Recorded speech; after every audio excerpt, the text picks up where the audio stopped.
और राम जी, सीता मैया, ये भी तो, इनको तो हम भगवान कहते हैं।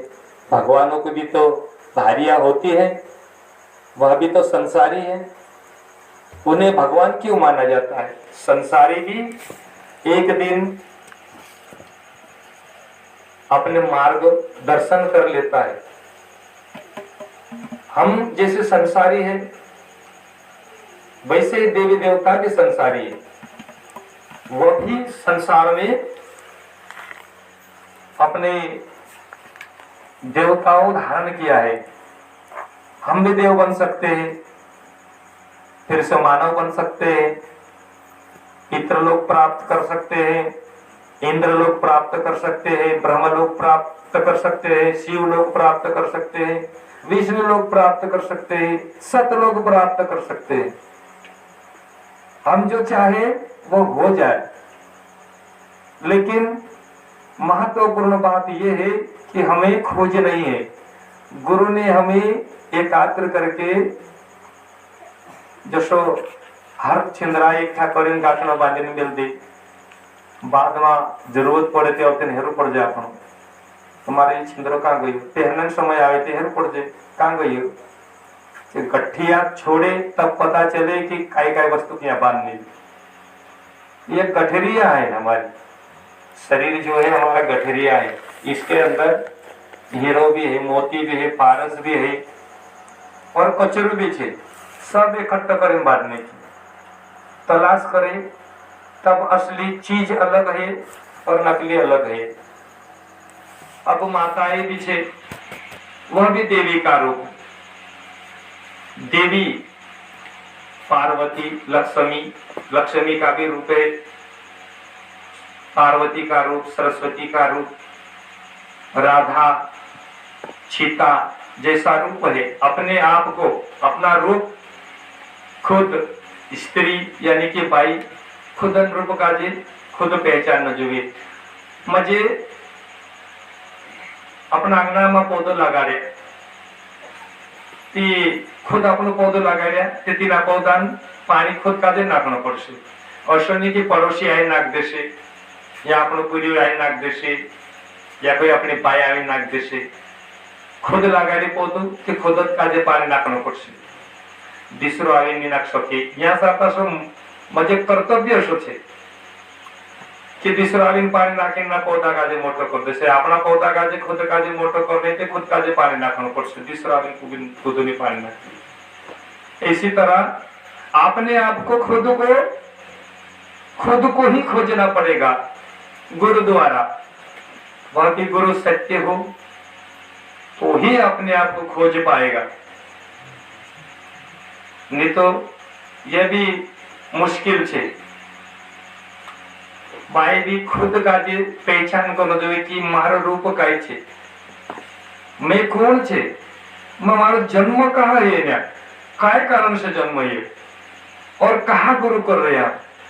गुरु शब्द काय छे, गुरु काय कहे, एक एक शब्द का जे उच्चारण करे तब पता चल से कि यह जन्म कहाँ है, काय कारण से जन्म है, तब पता चल से।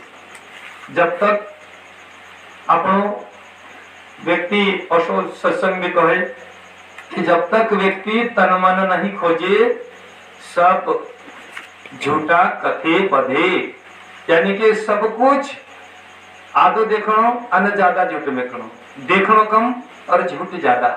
हर कारण से ये हर सत्संग खत्म है, हर वातावरण खत्म है, लाइन नहीं है, रस्तु नहीं है। रस्तु है कि सत्संग भी रस्ते लग जाए, तीन रस्ते जात रहे और बिना रस्ते से न्यागत को दिन। अब अपन कुछ तरी भी पहले शिकार करया, तीनी समय पर शिकारी जो पाए का जे तलाश कर जे, अपन तेरा पायर का जे तलाश कर जे कि पहले अपन समझे कि गुरु ने करया, तीनी समय पर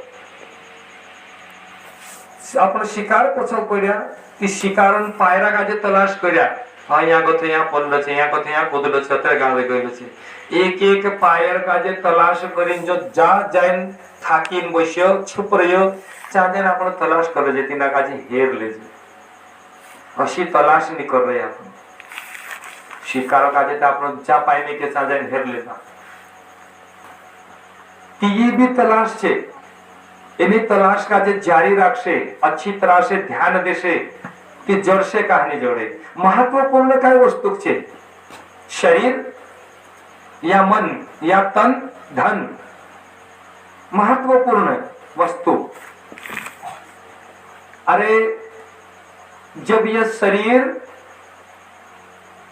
इस शरीर से जो महत्वपूर्ण वस्तु जो है खजाना माल धन खजाना जो है वह खजाना यहाँ से चला जाएगा, उस पश्चात भी यह शरीर यहीं पे पड़ा रहेगा। आंखें रहेगी, कान रहेगी, मुख रहेगी, हाथ रहेगा, पैर रहेगा, लेकिन सुमिरन नहीं रहेगा। ते कौन गयो, कौन गयो, जाने वाला कौन? इस आने वाले और जाने वाले का तलाश कीजिए। आता क्यों है और जाता क्यों है, कौन जाता है और कौन आता है, बस यही तो तलाश है। और ये मेरे काबिल गुरु जो है वो भटकाने की बात कर देते हैं। यहाँ कोई महत्वपूर्ण बात नहीं है, यहाँ सीधी सी बात है, आता कौन है और जाता कौन है, बस यही तलाश है। आने वाले को तलाश कर ले और जाने वाले को तलाश कर ले, बस मिल गया तुझे। आदत बुरी सुधार ले, बस हो गया भजन। मन की तरंग को मार ले, बस हो गया भजन। बस ज्यादा कठिन है। यहाँ तक गुरु जी को यो भी सीखना पड़શે, पोलो भी सीखना पड़શે, यो शिकाय છે कि जाने से पोलो शिकाय છે। अरे इतना महत्वपूर्ण नहीं है, सीधी सी बात है, मन की तरंग को मार ले। यह मन ही इतना बहुरंगी घोड़ा है, इस घोड़े के संग 5 बछोड़ा है, इनको पहचान ले। यही भगाते हैं, यही दौड़ाते हैं, हमें दौड़ा दौड़ा कर थका देते हैं। इन्हें जान ले तो हो गया भजन। अपनो रात भर भी भजन कर दे। ये घोड़े और 5 बछोड़े ये हमें दौड़ा दौड़ा कर थका देते हैं। हम बैठते हैं सत्संग में और हमारा बहुरंगी घोड़ा घर चला जाता है, संसार में चला जाता है, खेत में चला जाता है, कहीं बीमारी में चला जाता है, अनेक खोज करता रहता है। इस सत्संग में बैठकर भी आज भी किसी का खेत में बाकी काम होगा, वो सत्संग भी सुनता होगा और उसका बहुरंगी घोड़ा वहां भी भाग रहा होगा। चाहे खेत में जा रहा होगा, कहीं जाने की इच्छा होगी, वहां भी जा रहा होगा उसका घोड़ा, बहुरंगी घोड़ा। क्यों कहते हैं बहुरंगी घोड़ा? यह हमेशा भागता रहता है, इसे पकड़ में करना चाहिए। जब तक इसे पकड़ेगा नहीं, इसे लगाम नहीं लगाओगे, तब तक ये भगाता रहेगा, थका देगा, खुद नहीं थकेगा। ये कब थकेगा? इसे पकड़ेगा, इसके ऊपर बैठेगा, तभी ये थकेगा। अभी तो हमारे ऊपर बैठा है, हमें भगा रहा है, दौड़ा रहा है, हम थक गए इस बहुरंगी के लिए। अब बहुरंगी को कैसे पकड़ोगे? अब गुरु बताया नहीं। यह महत्वपूर्ण बात आज तक किसी ने बताया नहीं। कमी गुरु में, शिष्य में नहीं है। ये तो मैं खुलकर कहता हूं कि गुरु में कमी है, शिष्य में नहीं। अगर गुरु ही खोल दे गठरिया तो शिष्य में क्या कमी? जिसको भी चाहिए वो उठा लेगा। जैसे बाजार जाता है पिताजी और घर आता है, बेटे को बोलता है बेटा मैंने बाजार से ये सामान लाया है, जाओ मिल बांट कर खा लो। तो बच्चे जाएंगे, सब एक साथ बैठकर वह बाजार से लाया हुआ सामान सब भाई भाई मिल बांट कर खाएंगे। जब गुरु गठरिया नहीं खोली तो बच्चे क्या करेंगे? क्या महत्व है इसमें? खोलते नहीं है गठरिया और सीखना पड़से, जानना पड़से। कैसे जाना जाएगा, कैसे समझेगा? ये कोई धूल मिट्टी नहीं है कि पड़ी है उठा लेंगे और हम तिलक लगा लिया, हो गया संत महात्मा गुरु। ये बात नहीं है, खोलना चाहिए। ज्ञान की गठरिया खोलना चाहिए। जब तक ज्ञान की गठरिया नहीं खुलेगी, तब तक महत्वपूर्ण बात नहीं मिलेगी। आप समझ लो संसार से पूरा पारी छे, अपना बायरा पूरा सब कुछ संसार चलाने महत्व छे।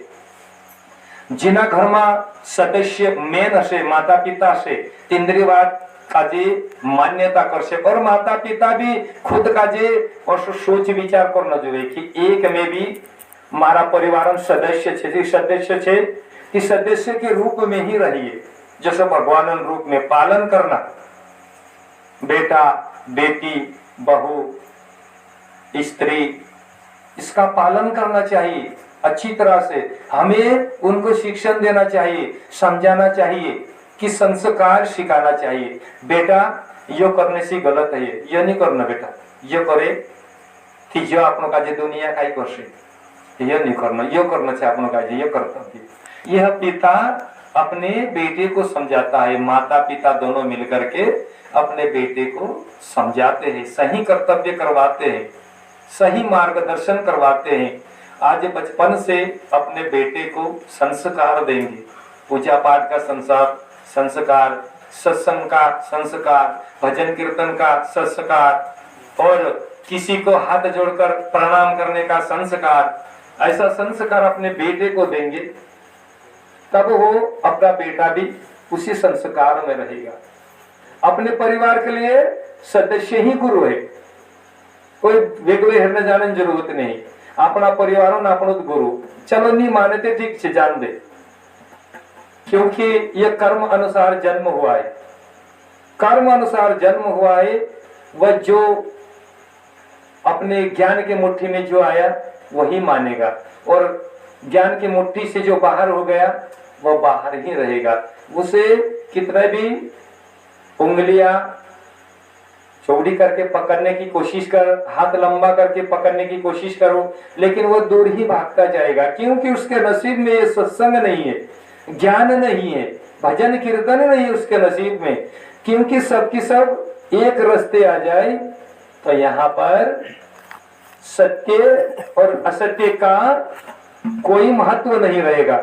असत्य तो मजे 75 भाग्य में छे और सत्य 25% में छे।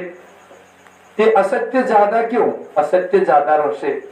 अरे गुरु घणो विषय वाकून तेरो परिवार भी जागे को तो भी निवड़ी जाशे, बाहर रह जाशे, क्योंकि कर्तव्य वैसा है, कर्म उसका पहले से वह है कि कर्म अनुसार उसे जन्म मिला है। अपन को जो घना बुढ़ी बुढ़ी कहते का मतलब निकले, उसके अंदर प्रवेश नहीं होता है। जैसे कि खाना आप खाए, खाना आप खाए हैं और आपका बेटे का पेट भर गया हो, ऐसा होता है? आप ही खाएगा खाना, भूख आपको ही लगी है, आप ही खाना खाएगा, जब भी आपका भूख मिटेगी। और आप खाना खाए और आपके बेटे की भूख मिट गई, ऐसा कभी नहीं हो सकता है। भूख के जरिए सबको खाना खाना पड़ता ही है, अपने भूख मिटाने के लिए सबको खाना पड़ता है, अलग अलग खाना।